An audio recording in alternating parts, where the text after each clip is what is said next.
the things that are doing and what we're doing to ourselves either going to get squashed, or we're going to find ourselves so aggravated with life that anyone that directly loves us or that wants to be a part of us take the beating for what we do and say and think and feel and are and act. Unfortunately, we're going to talk about inventories tonight, but in a different way. Because the inventories of our life need to be self-directed. It needs to be something that I'm looking at myself and I'm saying, what am I doing?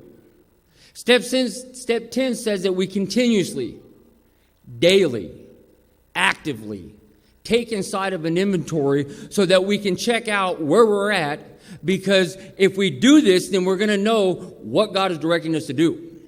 Because if we don't take a look at where we're going along these paths, I don't know about you guys, but many ways, all of a sudden, I found myself way out in right field, and I really didn't understand how I got there. But if I would just look back at the steps, and if I would have just taken an inventory to check out what I was feeling, I would have known. But it's been happening too often, too many times in my life where I'm in the consequence before I wanted to understand where the path was. Otherwise, I'm just going on autopilot. Otherwise, I'm just going Jason directed.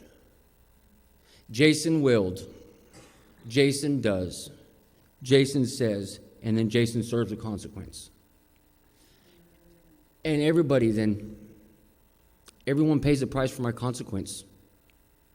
Everyone that ever loves me, everyone that ever guides me, everyone that ever really wanted to be around me, not needed to be around me. I got to understand that the people that I have in my life don't need me.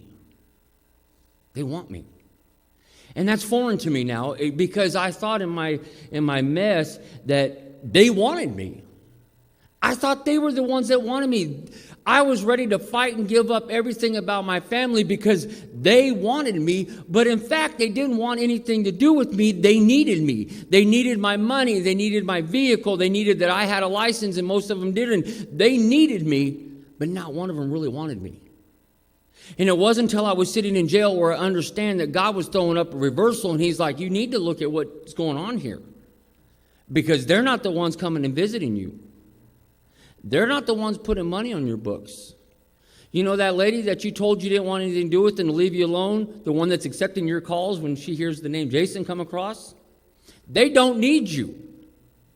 Do you know how sad I was when I was in jail and I took an inventory and realized that my wife and family don't need me? That actually it may be a struggle for them and they may have a hard time, but they will do just fine. They will pay their bills. They will have a little less. They will have a little more. But they don't need me. But they wanted me. And it wasn't until I was sitting in that consequence where I realized how good it was to actually feel wanted by somebody. It actually felt good when I was sitting in that little, that little glass that we now do the visits through, the little videos. And I'm sitting at the end of the videos, and we have the thing, the flamingo. And I have all four of my little girls trying to tuck into the screen, and we're all trying to do the flamingo. And I'm finally in jail, and I don't care what the dudes think about me. I'm doing the flamingo because my family wants the flamingo, because I love to feel wanted, the true want. And God told me in that jail cell that if you want to feel wanted, how do you think I feel? You have been turning your back on me every time I got you out of something. He says, no longer, son, will you get out of anything. You're right where you need to be. That's horrible. So I understand that taking inventories need to happen before the consequences being served, before life so unravels. But there's something about who we are as individuals that we want to save our face, that we don't want to tell people that we're wrong, that we don't want to be the one that doesn't know. And I get that, because I lived an entire life like that. But the thing is that if I'm not living in pure honesty, you're going to know it at some point anyway, and then anyone that loves me is going to know it. So Jan, come up here for a minute. Oh yeah, come on, Jan. You, yeah. Me and Jan and a few others went to Greensburg. Oh, wow. That's not for you. Okay. Me and Jan went to Greensburg. And I told her on the way down there, I said... Up there. I said, look, we're going to give our testimonies. And this is what we're going to do. And I'm going to share, and then you're going to share. And she's like, no, I'm not. I'm like, really, you got to go. Because I'm going to call you up. And she says, well, I don't know what I'm going to say. And I'm like, I'll lead you into something. Just go. Just say something. And what I realized is because of the way I acted, because I didn't take inventories, I made her feel like she was second to me.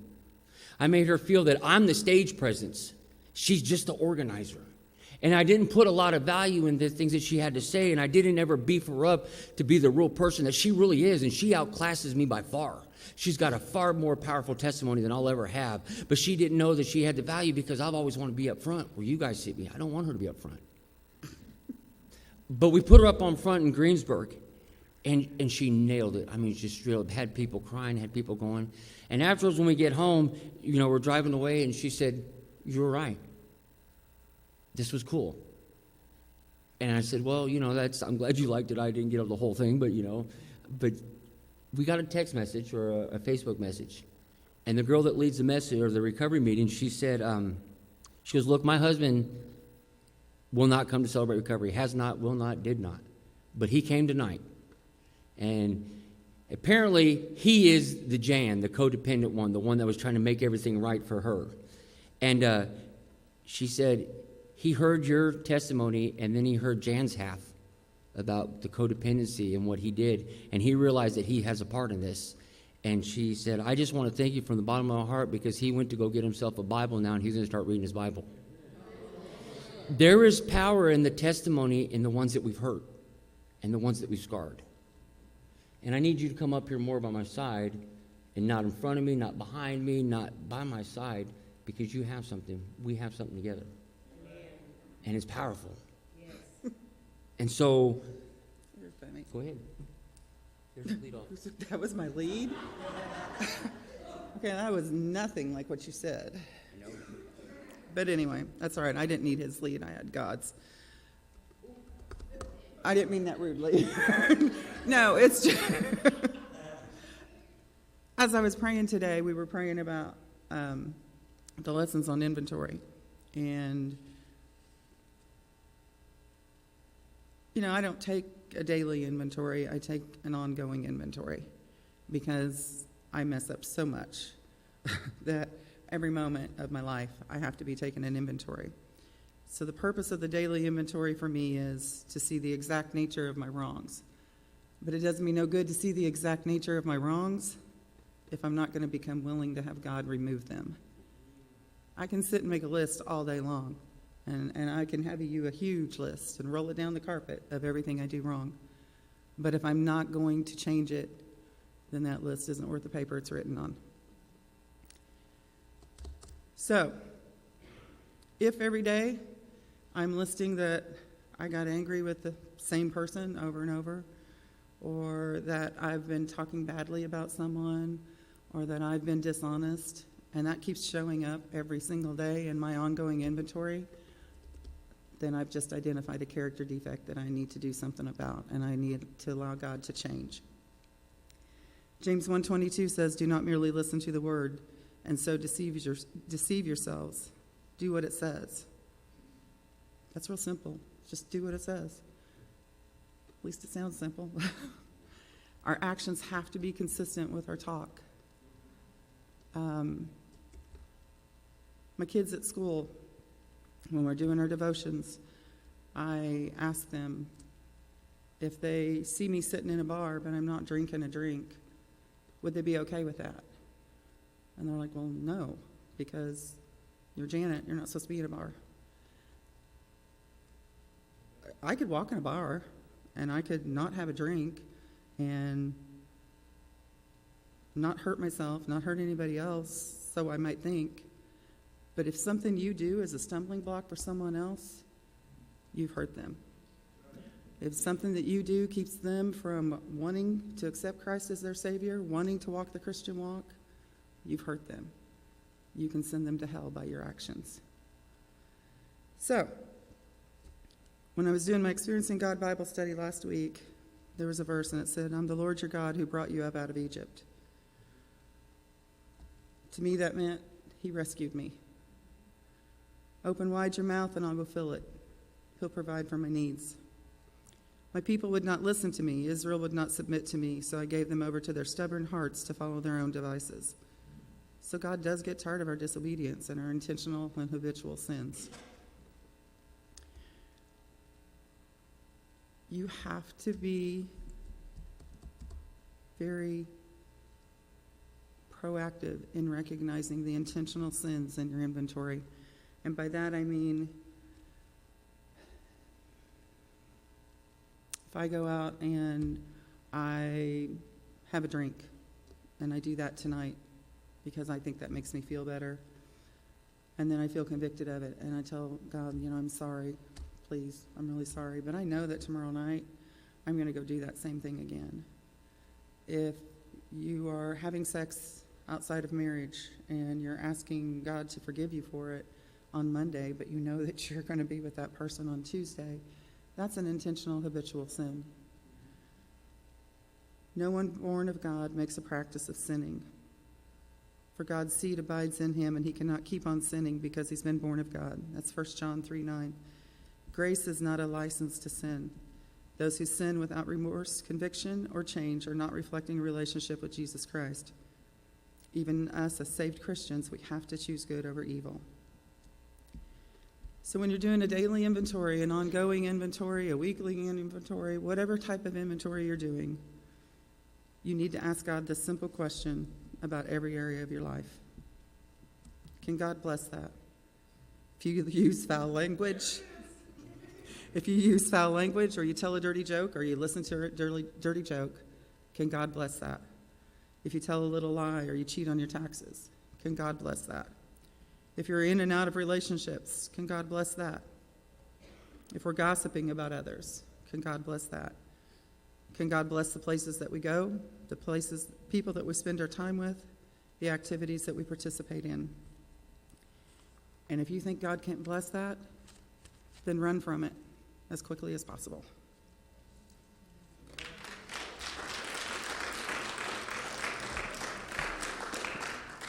When you're doing your inventory, you're going to find that we are an influence over people, over each other. And I didn't realize how big of an influence we are to our children until I talked to one of my daughters. Now, I did a message about a month ago at H2O in Austin, and it was about change and about Judas, right? Remember that? Coins for change. And I heard a few things from the adults, a little this and a little that, and how great it was, and it made me feel good and stuff and all that. Fantastic, thank you. However, my daughter comes up to me and she says, she told Jan actually, they don't ever tell me anything until after, they always tell Jan first. So my daughter tells Jan that she saved up $50 in change and she's going to give it to somebody. And I'm like, where's my 12-year-old get money like that? I want her pockets. So she goes to Walmart and she changes all her money in, and she turns around and she gives the money to her sister. I gotta tell her.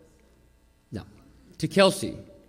She wanted Kelsey to have the money, and so she gives Kelsey the money. Now, what Kelsey does is my little girl doesn't know what my older girl's doing. Kelsey's in the process of getting a new bed. And in order to get the new bed, she needed to have a temporary bed until the new bed gets there. Well, you buy a temporary bed and a new bed, that's a lot of money. It just so happens that the difference was about $50. So Kelsey was able to get herself a temporary bed and now a new bed. Well, Aaliyah didn't know that. And so I told Aaliyah, I brought her into the room and I said, I am so proud of you that you did what most adults didn't do, what none of us really did. We talked about how cool, what an ideal it is, but we didn't do it. I said, you bought Kelsey a bed. Because of your generosity, your coins for change is going to change her quality of being able to sleep in her life. If I take an inventory, what I need to realize is that I have a lot more influence. We have a lot more influence over our children than sometimes what we give them credit for, or ourselves. There's 3 different inventories that we have to look at. You have to look at the periodic inventory, the once every 3 to 4 months, a little cleanup, of what have I done these last 3 or 4 months? What's going on? Do I have some fruit? Am I spoiled? Am I going anywhere? Have I been stale? Am I stuck? Am I moving? The 3 to 4 months. Then you have that daily one where you sit back at night and it's looking at what you did good and bad throughout the day.